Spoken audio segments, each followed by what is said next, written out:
Aujourd'hui, je vais vous parler du déficit foncier. Le déficit foncier, qu'est-ce que c'est?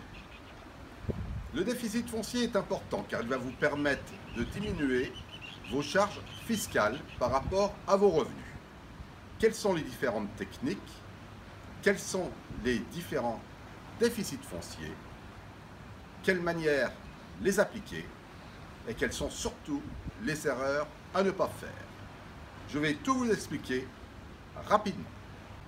Donc, le déficit foncier, qu'est-ce que c'est? Le déficit foncier, c'est l'action de retrancher de ses revenus un nombre de charges liées à l'exploitation, aux charges financières ou aux travaux. Quand je dis revenus fonciers, revenus liés au loyer, pas revenus professionnels. Les revenus professionnels seront déductibles 10 700 € au titre des charges de travaux uniquement ou des charges d'exploitation. Les charges d'exploitation, qu'est-ce que c'est?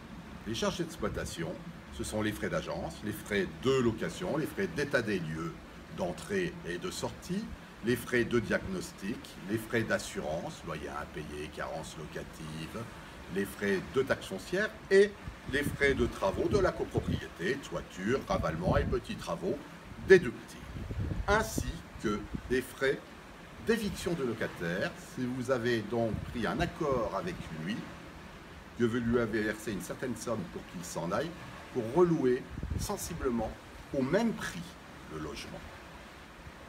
Numéro 2, quels sont les frais liés aux charges financières? Là, c'est très simple. Il s'agit des frais d'intérêt d'emprunt ainsi que d'assurance. Il n'y a rien d'autre. Sauf peut-être aussi quelques frais d'huissier, de justice ou d'avocat que vous pouvez mettre si vous avez un problème avec un locataire. Numéro 3, et c'est là où c'est important, ce sont les frais liés aux travaux. Alors, attention, presque tout est déductible dans les travaux. Je dis presque tout, car il y a des erreurs à ne pas faire et des erreurs qui peuvent vous coûter cher. Déjà, numéro 1, vous pouvez déduire tous les frais liés à la plomberie, l'électricité, les frais de double vitrage, les frais d'énergie, de modification, également au niveau des papiers peints, au niveau des revêtements de sol, de rénovation générale, d'appartement. Petit piège, vous ne pouvez pas déduire les frais de rénovation de cuisine et électroménager si cet électroménager existait avant. Et il faut qu'il soit spécifié dans le bail, comme quoi le logement est loué avec une cuisine entièrement équipée. Donc c'est une création de cuisine que vous pouvez déduire. Si c'est pour changer normalement une plaque électrique, normalement vous n'avez pas le droit de les déduire.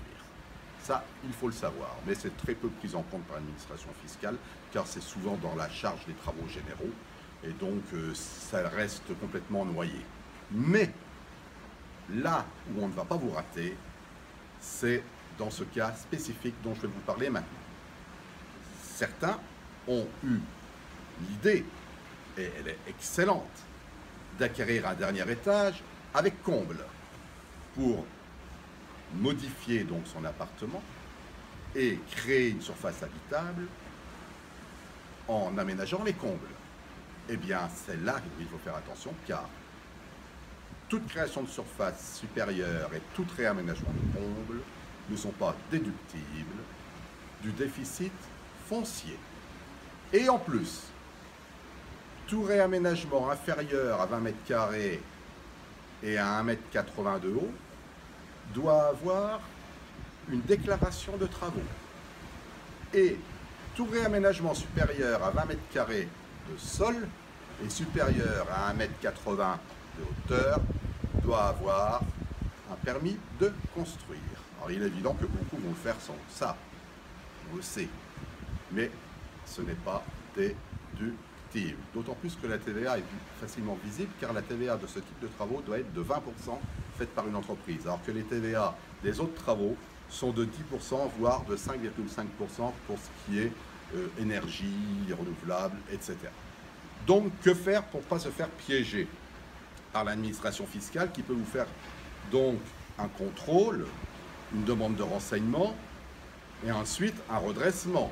Vous allez perdre du temps ça va vous prendre la tête et ça va vous limiter dans vos autres investissements en vous bloquant.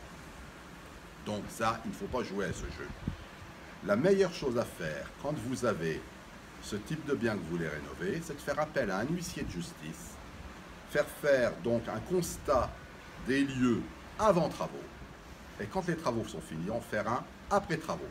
De cette manière-là, vous pouvez justifier que tous les travaux que vous avez déduits dans l'appartement ne sont pas liés au comble que vous avez payé vous-même non déductible, mais liés vraiment à l'appartement proprement dit. Voilà, ça c'est le conseil que j'ai à vous donner, d'autant plus qu'en plus, ces frais d'huissier ne sont pas très chers, ils sont à peu près de 500 € et également déductibles. J'espère que vous avez bien suivi. Si vous êtes content, likez ou alors donnez vos impressions.